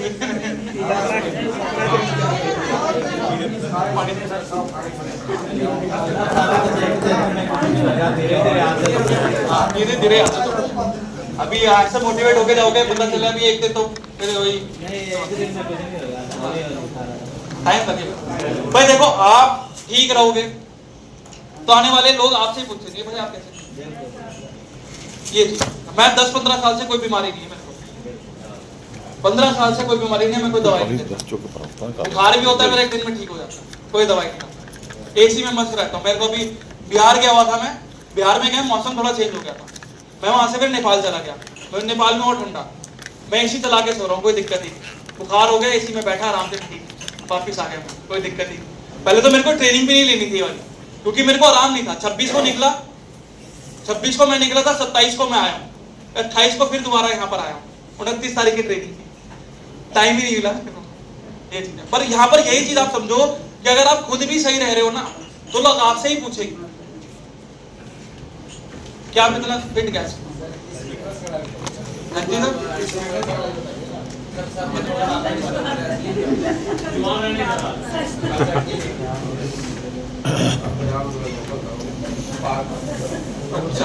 बताएंगे, ठीक है। अब ये समझ में आ गया। तीसरी सबसे बड़ी चीज आती है रेडिएशन। रेडिएशन होता है आपके मोबाइल, और आपने देखा होगा कि मोबाइल से ज्यादा रेडिएशन जो होता है मोबाइल टावरों से निकलता है। मोबाइल टावर के अंदर क्या रहता है कि आपने देखा होगा, मोबाइल टावर के अंदर एक वार्निंग लिखी रहती है कि 2.5 से 5 किलोमीटर के रेडियस में कोई भी मकान नहीं बनना चाहिए, कोई भी लोग नहीं रहने चाहिए। आप देख लो, एक घर को छोड़ के एक घर में मोबाइल टावर मिलेगा, क्यों मिलेगा? पैसों के। पर वहां पर दिक्कत क्या होती है कि रेडिएशन से आपका डीएनए खत्म हो जाता है। आपकी बॉडी के अंदर जितनी भी चीजें बढ़ रही है वो डीएनए की वजह से हो रही है। डीएनए खत्म हो गया तो बॉडी में कैंसर ज्यादा बनेगा। आपने देखा होगा, माइग्रेन की प्रॉब्लम सबसे ज्यादा लोगों को होती है, सर में दर्द रहता है, ठीक है। माइग्रेन की, डिप्रेशन की, एंजाइटी की सबसे ज्यादा प्रॉब्लम रेडिएशन की। तो जितना रेडिएशन से दूर रहा जाए उतना बढ़िया। उसी के साथ साथ जो है आपका प्रिजर्वेशन, यानी अचार। अचार खाते हो? शौक से हाँ, कोई भी अचार खाते होगे, मुझे पता नहीं। यहाँ तो फेमस ही, यहाँ तो सभी ने खाते हो, तो मुझे पता है। अपनी खुशी बताते। अब हाइट भी थोड़ी लंबी होगी ना तो सबका पता चलता है, और 10 साल का एक्सपीरियंस हो गया तो खुशी खुशी जंग की भी निकलती है ना, घबरा जाता है, पता चलता है। अचार क्यों खाते हो? स्वाद वास्ते। स्वाद वास्ते, बस। ਹੋਰ ਚਾਹੀਦਾ ਕਿ ਹਾਲ ਹੀ ਹੈ ਹਾਜਮਾ ਦਾ स्वाद ਹੁੰਦਾ ਜਿੰਦਾ हाजमा बस। जब सब्जी ना बनी और हो वही तब- अचार अगर आपकी बॉडी में कैंसर बढ़ रहा हो ਖਾਈ ਨੇ ਸਰ ਉਹ ਗੱਲ ਤਾਂ ਵੱਡੀ ਆਈ तो वो हाजमा का काम का।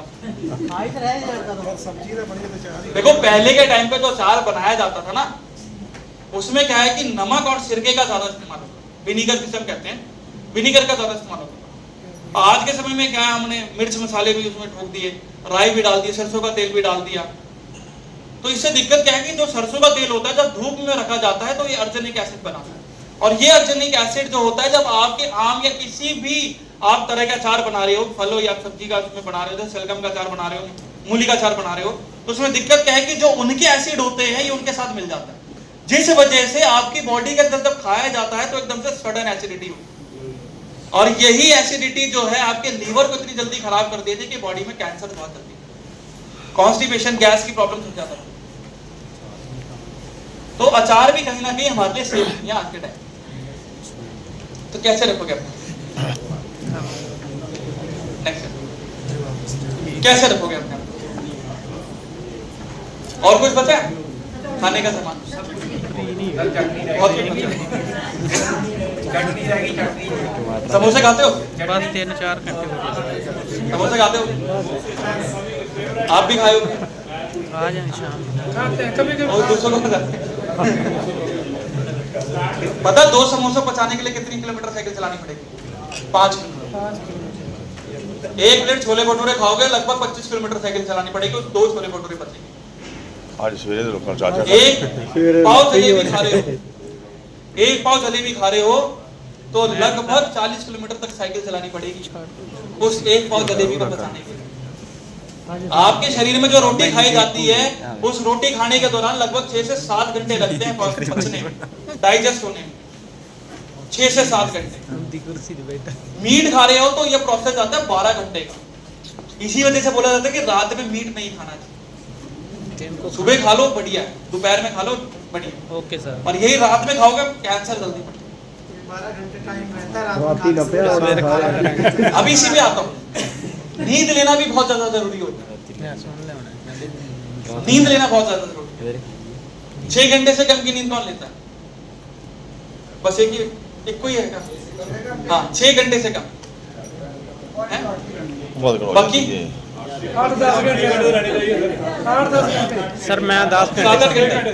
भाई देखो, अगर ज्यादा सो रहे हो तो भी दिक्कत है, कम सो रहे हो तो भी दिक्कत है। अब दोनों पे आते हैं। अगर जो व्यक्ति बहुत ज्यादा कम सो रहा है, 6 घंटे से कम की नींद ले रहा है, तो उसके शरीर में कैंसर बढ़ने की प्रॉब्लम 300% तक बढ़ जाती है, 300% बढ़ जाती है। और जो व्यक्ति बहुत ज्यादा नींद ले रहा है तो वहां पर बॉडी के अंदर जो है डायबिटीज की प्रॉब्लम ज्यादा बढ़ जाती है और मोटापे की प्रॉब्लम ज्यादा बनती है, और कहीं ना कहीं यही प्रॉब्लम जो है आगे जाके हार्ट अटैक बनाती है। ठीक है, अब यहां पर लॉजिकली समझना उस चीज को दिमाग से। अब जो 6 घंटे से की कम की नींद ले रहा है तो यहाँ पर क्या है, शरीर क्या जगा हुआ है, आपका दिमाग जगा हुआ है। अब यहाँ पर कई व्यक्ति सोते नहीं है, बहुत लेट सोते हैं, तो यहाँ पर दिक्कत क्या होती है कि जब आप रात का खाना खाते हो तो उसको डाइजेस्ट करने के लिए लीवर को भी क्या है, एनर्जी की जरूरत होती है, ताकत की जरूरत होती है, क्योंकि आपका शरीर पूरा क्या होता है, सोने के बाद रेस्ट पे चला जाता है, आराम करता है, पर लीवर अपना काम करता रहता है, उसको वही ताकत चाहिए होती है ताकि आपका खाना जो रात का खाया है उसको पचा के शरीर से बाहर करा जाए। पर जब आप जगे रहते हो तो यहाँ पर जितनी भी ताकत है वो सारी कहां पर खर्च हो जाती है, आपके दिमाग में, क्योंकि शरीर को क्या है, थकावट बहुत ज्यादा है, आराम चाहिए, पर आप आराम दे नहीं रहे हो, तो सारी ताकत क्या है, आपके दिमाग में खर्च हो रही है उस चीज को चलाने के लिए, शरीर को चलाने के लिए। तो यहाँ पर लीवर को कभी टाइम नहीं मिलता कि उस रात के खाने को पचा सके, जिस वजह से गैस और कॉन्स्टिपेशन ज्यादा बढ़ती है, और आने वाले टाइम पे क्या है, लीवर बहुत जल्दी खराब हो जाता है। लीवर एक बार खराब हो जाता है तो यहाँ पर ये फ्री रेडिकल्स निकालना शुरू कर देता है, यानी आपकी बॉडी में गंदगी को निकालना शुरू कर देता है, और यही गंदगी जो होती है कैंसर सेल्स का खाना बनता है, जिस वजह से बॉडी में कैंसर ज्यादा बढ़ता है। जब आप एक हद से बहुत ज्यादा सो जाते हो, 6 घंटे से ज्यादा सो जाते हो, तो यहां पर दिक्कत क्या रहती है कि आपकी नसें जो होती हैं बहुत ज्यादा रिलैक्स हो जाती है। ठीक है, जिस वजह से तो दिल की जो धड़कन होती है उसमें काफी ज्यादा कमी आती है, और मेटाबॉलिज्म भी क्या है, बहुत ज्यादा स्लो हो जाता है। इसी वजह से क्या है, जब भी हम कई बार उठते हैं तो दोपहर को भी नींद आनी शुरू हो जाती है, कई बार होता है शाम को हम बैठे उस टाइम नींद आती है। क्यों होती है? Metabolism slow. यही मेटाबॉलिज्म स्लो होने के कारण डायबिटीज की प्रॉब्लम और आगे जाके हार्ट अटैक जैसी प्रॉब्लम हो जाती है कि लोग नींद में ही एकदम से हार्ट अटैक हो जाता है। तो नींद लेनी बहुत जरूरी है। 6 घंटे बिल्कुल एक एक्यूरेट टाइम होता है कि नींद का 6 घंटे बिल्कुल प्रॉपर सो। अब नहीं सोगे तो कैंसर, ज्यादा सोगे तो हार्ट अटैक। उसी के साथ साथ बैलेंस डाइट का होना जरूरी है। 10 बजे 10 बजे से लेके आप 6 घंटे कैलकुलेट कर लो, 4 या 5 बजे तक रहता है बेस्ट। वही 6 से 8 घंटे। हाँ जी 6 से 8 घंटे 6 से 7 घंटे का गैप है। मतलब अगर रिसर्च में बोला गया था कि 6 से 7 घंटे की एक नींद ज्यादा होती है। 1 घंटा भी ज्यादा ले रहे हो तो शरीर उसी हिसाब से शुरू हो जाता है। ये चीज सर ये उम्र के हिसाब से होता होगा ना, 6 घंटे सोना, 8 सोना। आप उम्र की अगर हिसाब रखें तो एक होती है आपकी जो एज जो आपकी चलती आ रही है सालों से, एक होती है आपकी बायोलॉजिकल एज यानी शरीर की एज। तो किसी की अगर मान के चलो कि उनकी जो एज है 43 है और उनकी शरीर की एज ही लगभग 20 साल होती है, तो वो उसी हिसाब से कैपेबिलिटी बनती है कि आप उतना शरीर में कितना मेहनत कर रहे हैं। शरीर की मेहनत करने के लिए, शरीर को बनाने के लिए भी आपकी जरूरत होती है। कोई और तो दूसरा नहीं बना रहा कि आप डंबल पुश करो या जिम जाओ, फिजिकल एक्टिविटी, ये आपको खुद से ही करना पड़ेगा। तो ये खुद से ही रूटीन बनाना पड़ेगा। ये नींद ले रहे हैं तो खुद से कि अलार्म सेट करो कि हाँ भाई 10 बजे सोना है, तो एक रूटीन बना लें। 10 बजे नहीं कर रहे तो 11 बजे से लेके 5 बजे तक या 7 बजे तक मेरे को सोना है, 6 घंटे तो नींद लेनी। ये खुद से ही रूटीन बनाना, ठीक है, ताकि आपकी बायोलॉजिकल एज जो है वो कम से कम हो सके। जितनी कम रहेगी उतनी उम्र बढ़ती है। सर जो दिन में सोते हैं 3-4 घंटे, रात में तो बॉडी में हार्ट अटैक के चांसेस डबल होते हैं। इस मरीज को भी कांटेक्ट करें जो दिन में सोते हैं, हमारा बिजनेस बढ़िया चलेगा। बिल्कुल कांटेक्ट करो उनको, बोलो। हाँ जी नाइट शिफ्ट में रहती है। नाइट शिफ्ट वाले को भी बोला जाता है कि नाइट शिफ्ट जैसे कर रहे हो तो अपनी सुबह की नींद 6 घंटे तो कम से कम ले लो। सुबह 6 बजे ड्यूटी सबकी खत्म हो जाती है, 6 से 7, कई लोगों की 8 बजे होती है। तो भाई एक ब्रैकेट मान लो कि 9 बजे सो जाओ, 12 बजे तक उठो आराम से, 4-5 घंटे की तो नींद ले लो, ताकि वो गैप मेंटेन हो जाए ना कि जो तुम्हारा रात में जो खत्म हो गया था वो गैप अपना मेंटेन करके रखो। नहीं मेंटेन करोगे कि भाई रात में सो जाएंगे, 2 दिन की पूरी नींद ले लेंगे, वो फिर दिक्कत करेगा। हमेशा शरीर को अगर मेंटेन करना है ना तो उसी हिसाब से एक रूटीन बनाना पड़ेगा कि अगर मेरी चलो रात की नींद खराब होगी तो मेरे को सुबह इतना सोना है कि वो मेरा गैप मेंटेन हो जाए, ताकि मेरे को आगे कोई सुस्ती ना आए। नहीं तो फिर वो ये रहता है कि सुबह भी नींद आती रहती है, रात को भी नींद आती रहती है, खाना खाने का मन नहीं करता, खाना खाते उल्टी आने का मन होता है, भारी मन लगता है। ये रूटीन के हिसाब से होता है। रूटीन बिगड़ जाता है तो फिर ये चीजें दिक्कत आती है। ठीक, एक आता है फिर दूसरी सबसे बड़ी चीज आती है वेलनेस है, यानी इतना ही खाया जाए जितना मेरा शरीर अलाउ करे, ना कम खाया जाए ना ज्यादा खाया। ठीक है, कम खाओगे तो शरीर वीक हो जाएगा, ज्यादा खाओगे तो शरीर में जो बीमारियां पड़ रही हैं वो होती रहेगी। इसका सबसे बड़ा एग्जांपल होता है बीएमआई निकालते हैं, बॉडी मास इंडेक्स। सभी स्मार्टफोन चलाते हैं तो गूगल में जाके बीएमआई निकाल सकते हैं। बीएमआई क्या रहेगा, अपनी हाइट डालोगे, अपना वजन डालोगे, आपको पता चल जाएगा मेरी हाइट के अकॉर्डिंग मेरा वजन कितना। बीएमआई जैसे मैं अपनी बात करूं तो मेरी हाइट लगभग 6 फीट 2 इंच और मेरा वजन लगभग 120 किलो का। ठीक है, अब मेरे को मोटा मत समझना। ठीक है, मेरी 120 किलो की वजन, ठीक है, तो मेरी हाइट के अकॉर्डिंग बिल्कुल सही। ठीक है, बिल्कुल परफेक्ट लग रहा हूँ 120 किलो।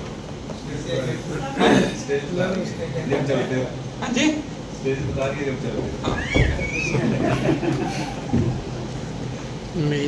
मेरा वजन 120 किलो का है तो मेरे हिसाब से वो बीएमआई बिल्कुल नॉर्मल है।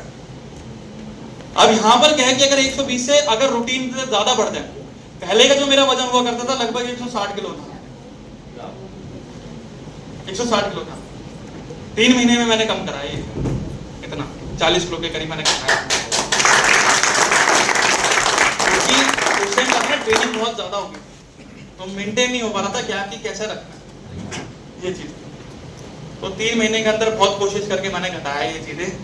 अब रूटीन पे अब तो 120 किलो मेरा नॉर्मल है, पर यही चीज है कि खाने पीने का ध्यान दें। मेरा टाइम गैप रहता है कि सुबह 7 बजे से लेके आपके शाम के 7 बजे तक मैं जो भी चीज खा सकता हूँ उतना खा लूँ। उसके बाद मेरी पूरी फास्टिंग रहेगी, मैं कुछ नहीं खाऊंगा सुबह तक मॉर्निंग। उससे क्या रहेगा, मेरी बॉडी में टॉक्सिन जल्दी नहीं। ठीक है, अगर कोई व्यक्ति इतना भी रूटीन फॉलो नहीं करता तो एक टाइम गैप होता है कि 10 बजे तक अपना खाना खा ले रात को 10 बजे तक खाना खाएं। ये एक रूटीन होता है ताकि बॉडी के अंदर आराम मिलता है और क्या है कि लीवर को भी ढंग से जो है आपके शरीर के अंदर डाइजेस्ट करने में भी आसानी होती है खाने में। अब यही चीज होती है कि मान के चलो अगर किसी का शरीर जो है एक हाथ के बराबर ही खाना डाइजेस्ट कर सकता है, पचा सकता है, अब उसको खाना अच्छा लग गया तो उसने क्या करा, एक हाथ का फालतू खा लिया। तो एक हाथ का जो खाया उससे तो ताकत बन गई, जो एक हाथ का फालतू खाया उससे क्या है, बीमारी बन गई। यही चीज कॉन्सेप्ट होता है कि उतना ही खाया जाए जितना शरीर जो है अलाउ कर। ये होता है बैलेंस डाइट का। बैलेंस डाइट अगर अच्छी रहेगी कि यानी संतुलित आहार रहेगा। संतुलित आहार का ये भी मतलब नहीं है कि आज चावल खा लिए फिर रोटी खा लेंगे, उसमें सब चीज होनी जरूरी है। यानी थोड़े से चावल ले लिए, रोटी ले ली, सलाद ले ली, दाल ले ली और एक सूखी सब्जी ले ली। सलाद से फाइबर मिल गया, ठीक है, रोटी से कार्ब्स मिल गए, चावल से आपको जो ग्लूकोज चाहिए ताकत के लिए वो आपको मिल गया, दाल के अंदर प्रोटीन मिल गई और सूखी सब्जी के अंदर आपको जरूरी विटामिन। ये होती है एक बैलेंस डाइट बनाना, ये जरूरी होती है बॉडी के। अगर ये मेंटेन नहीं करते तो फिर वही चीज है कि मेटाबॉलिज्म स्लो हो जाएगा, फिर बॉडी में चर्बी बढ़ेगी, फिर बीमारियां बढ़ेगी। ठीक, अगली जो सबसे चीज आती है रेगुलर चेकअप का। यहां पर किन किन लोगों ने फुल बॉडी चेकअप करवा रखा है? फुल बॉडी चेकअप किन्होंने करा? 6 महीने पहले अभी करवाया? आपने करवाया? आपने करवाया? और बाकी क्या खाने में उड़ा दिया?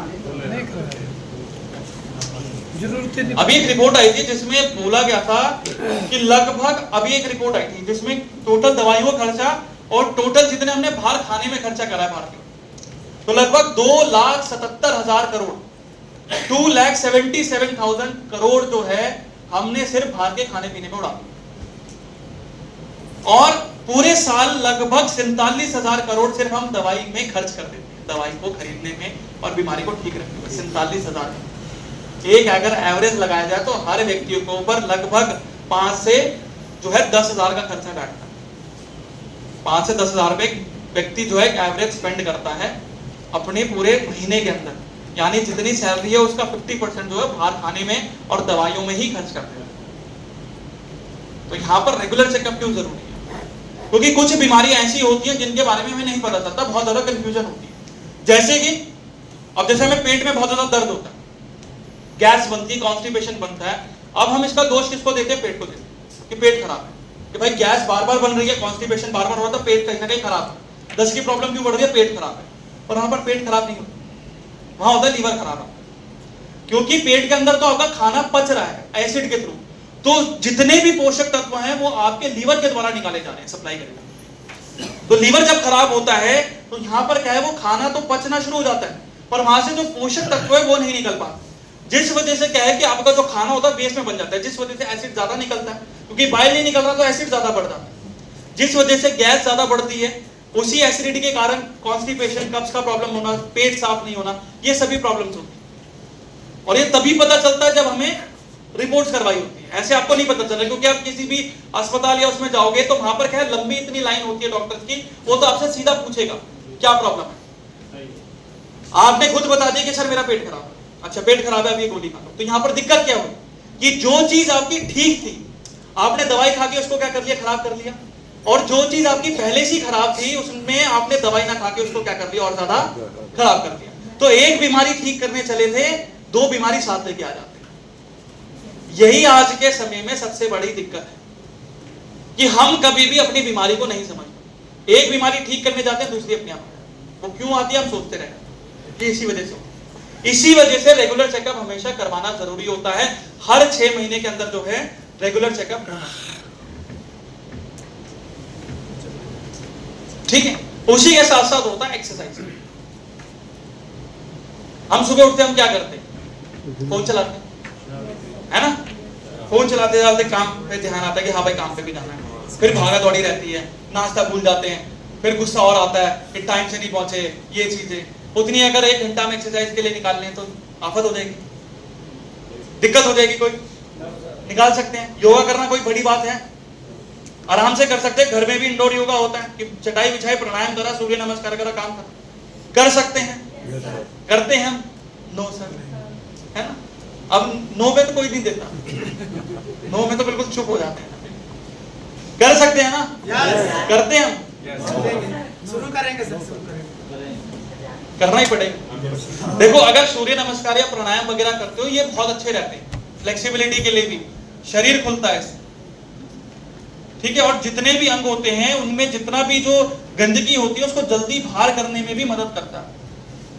तो एक्सरसाइज हमेशा जरूरी होता है। अब कोई व्यक्ति, इनको टाइम है सुबह जैसे 5 बजे उठ जाते हैं, तो 1 घंटा 1.5 घंटा जॉगिंग कर लें, वो भी बहुत अच्छा रहेगा। योगा कर लें, ये बहुत जरूरी होता है शरीर को चलाने के लिए।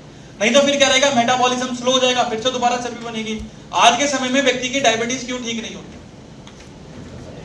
एक्सरसाइज। ये नेक्स्ट करते हैं। और उससे सबसे बड़ी चीज आती है हमारी दवाई। आपको पता है हम दवाइयों का बार बार क्यों इस्तेमाल करते हैं? दवाई हमारे लिए खाई क्यों जाती है? बीमारी को ठीक करने के लिए या बीमारी को रोकने के लिए? बीमारी को रोकने के लिए काम आती है, बीमारी को ठीक करने के काम आती है। अब देखो, दोनों अलग अलग शब्द हैं। रोकने का मतलब है उसको खत्म करना, ठीक मतलब क्या करना है, उसको बस आप बिल्कुल एक टाइम के लिए बस उसको रोक के बैठे हो, आने वाले टाइम पे वो बिल्कुल दोबारा से बीमारी बन जाएगी। तो यहां पर हम दवाई किस लिए खा रहे हैं? रोकने के लिए खा रहे हैं, ठीक होने के लिए खा रहे हैं? पक्का रोकने के लिए खा रहे हैं। अब यहां पर देखो, कुछ जैसे बीमारी होती है, जैसे आपका खांसी जुकाम बुखार होता है, ठीक है, कभी न कभी आप सभी को भी हुआ होगा। तो यहां पर आप क्या करते हो, क्रोसिन, पैरासीटामोल, ब्रूफिन हो गया, कोई भी कफ सिरप ले लिया, अम्ब्रोक्सोल ले ली, सल्बुटामोल ले लिया, आपने ये लेना शुरू कर दिया। तो आप कुछ समय के लिए बिल्कुल फिट एंड फाइन हो जाते हो, ठीक हो जाते हैं, बुखार बिल्कुल खत्म हो जाता है। क्या वो बुखार जो है जड़ से खत्म हो जाता है? क्या आगे जाके कभी आपको जो है खांसी जुकाम बुखार नहीं होता? आगे जाके कभी होता है आपको खांसी जुकाम बुखार? फिर दोबारा से क्या होता है कि जैसी मौसम चेंज होता है, आप दोबारा उसी रूटीन में फिर पहुंच जाते हो, फिर से आपको खांसी जुकाम हो जाता है, फिर से आपको बुखार होना शुरू हो जाता है, फिर से आप वही दवाई लेना शुरू कर देते हो। यहां पर दवाइयों का फिर फायदा क्या हुआ, आप ये बताओ, क्या फायदा हुआ दवाई? यहां पर बीमारी रोकने चले जाए, आप ठीक करके भी नहीं आए। बीमारी में जो है आप दवाई बार बार खाए जा रहे हैं, क्यों खाए जा रहे हैं? क्यों खाए? क्योंकि जो दवाइयां होती है कभी आपकी बीमारी को जो है सही रखने में मदद नहीं करती, बीमारी को बस कंट्रोल करने में मदद करती है। कंट्रोल मतलब क्या है कि आज ठीक हो, आने वाले टाइम का भरोसा नहीं है कि वो बीमारी बढ़ जाए। अब जैसे पैरासीटामोल, क्रोसिन जैसे खाते हो, या डोलो-65 भी खाते हो, जिनको बुखार बहुत ज्यादा होता है। आपको पता है पैरासीटामोल क्यों ली जाती है? क्यों ली जाती है? कितना टेम्परेचर का बुखार होता है?